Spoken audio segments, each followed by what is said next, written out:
মোৰ মৰমৰ পাকঘৰলৈ সকলোকে স্বাগতম জনাইছোঁ।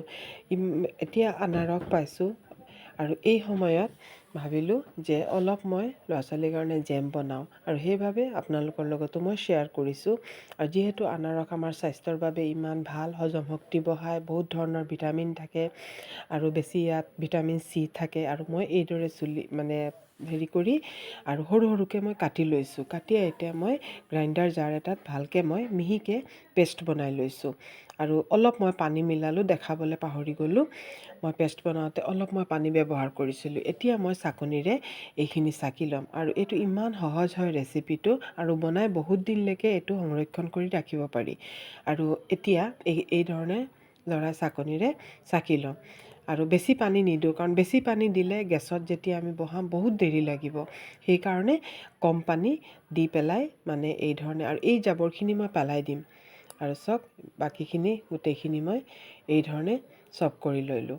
আৰু এতিয়া মই এই ধৰণে জুখি ল'ম। 1 কাপ জুখিছোঁ। আপোনালোকে যদি ভাবে বাতিত জুখিব, তেতিয়াহ'লে বাতিটো এনেকুৱা এটা জোখৰ লৈ ল'ব। মই 1 কাপ লৈছোঁ আৰু সেইটো চাই লওঁ কিমান হৈছে। সেইটো 1 কাপতকৈ অলপ কম হৈছে। আৰু চেনি আপোনালোকে ইচ্ছামতে দিব পাৰে। মই ইয়াত 1 কাপতকৈ অলপ কম হৈছে। আৰু মই এই কেৰাহীখনতে গৰম কৰিম, একেবাৰে ইয়াতে ঢালি দিছোঁ। এতিয়া মই গেছত তুলি দিছোঁ। এতিয়া মই গেছ জ্বলাই দিছোঁ আৰু এইখিনি এইদৰে মই অলপ পিছে পিছে লৰাই থাকিম। আৰু এতিয়া মই অলপ গেছটো বঢ়াই দিম, পিছলৈ মই কমাই দিম। যেতিয়া অলপ উতল আহিব তেতিয়া মই কমাই দিম। আৰু অলপ অলপ গৰম হৈছে। আৰু এতিয়া এইদৰে ছাইডৰ ফেনবোৰ উঠিছে। আমি এই ফেনবোৰ পেলাই দিম। কাৰণ ফেনবোৰ থাকিলে অলপ কালাৰটো অলপ হেৰি হ'ব। সেইকাৰণে মই ফেনবোৰ পেলাই দিম। আৰু ইয়াত মই এচিকুট হালধি দিছোঁ, হালধি পাউডাৰ দিছোঁ। কাৰণ কেশৰো দিব পাৰি, মই কেশৰ আছে দিয়া নাই। কাৰণ কাৰোবাৰ যদি ঘৰত কেশৰ নাথাকে, তেতিয়াহ'লে এই ধৰণে হালধি দিও আপোনালোকে কালাৰ কৰিব পাৰে। কিন্তু হালধিৰ অলপো ফ্লেভাৰ নাহে। কিন্তু এই ধৰণে লৰাই থাকিম। আৰু এই যিখিনি ফেন ওলাইছে, এইখিনি ফেনবোৰ যিমান ওলায় এই ধৰণে মই পেলাই গৈ থাকিম। আৰু এইখিনি মিডিয়ামতকৈ অলপ কম দিছোঁ, দি পেলাই এইখিনি এই ধৰণে উতলিব। আৰু মই আধা কাপ চেনি দিছোঁ। 1 কাপ আৰু একাপতকৈ অলপ কম আছিলে, সেইকাৰণে মই আধা কাপ চেনি দিছোঁ। আধা কাপ চেনিয়েই যথেষ্ট হয়, বেছি মিঠা হৈ যাব এই ধৰণে। আৰু ইয়াত মই অলপ মিঠাটো বেলেঞ্চ কৰিবলৈ অলপ নিমখ দিছোঁ। কাৰণ যিহেতু মিঠা বস্তু বনালে অলপ নিমখ দিলে মিঠাটো বেলেঞ্চ হৈ যায়। আৰু ইয়াত মই 2টা ইলাচি ফালি পেলাই দিছোঁ। আৰু এইটোৱেও বহুত ধুনীয়া ফ্লেভাৰ হয়। আৰু এতিয়া মই এইখিনি শুকাবলৈ থ'ম। এইদৰে খালি মাজে মাজে লৰাই থাকিব লাগিব। আৰু চাওকচোন, হালধি দিয়াৰ কাৰণেও কালাৰটো কিমান ধুনীয়া আহিছে। নহ'লে কিবা বগা বগা হৈ আছিলে। এতিয়া কালাৰটো, ল'ৰা ছোৱালীয়ে সদায় কালাৰ চাই খাই ভাল পায়, আৰু নিজৰো চাবলৈ ভাল লাগে কালাৰটো অলপ হ'লে।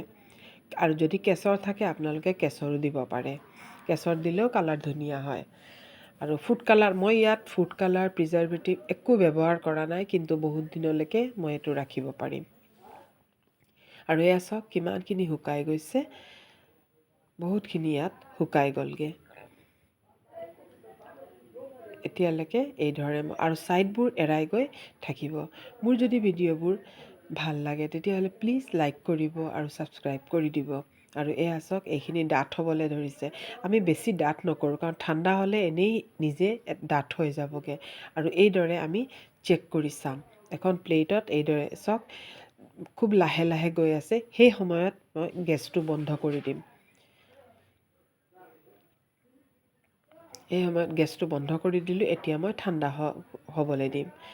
চাওক, এইখিনি ঠাণ্ডা হৈ গ'ল। চাওক, ঠাণ্ডা হোৱাৰ পিছত পূৰা ঠিক হৈ গ'ল, এইখিনি ডাঠ হৈ গ'ল। আৰু এতিয়া ভালকৈ ছাইডৰখিনি ভালকৈ মই এৰুৱাই ল'ম। আৰু এইখিনি এতিয়া ঠাণ্ডা হৈ গ'ল। এতিয়া মই এইখিনি এটা বাতিত ঢালিছোঁ। আৰু মই এইদৰে বনাই পেলাই থৈ দিওঁ। ল'ৰা ছোৱালীয়ে ৰুটি বা ব্ৰেডৰ লগত এইদৰে খায়। চাওক, কিমান ধুনীয়া কালাৰ আহিছে আৰু ইমান ধুনীয়া জেম আহিছে। আমি বজাৰৰ পৰা নিকিনি ঘৰতে বনাই খাব পাৰিম।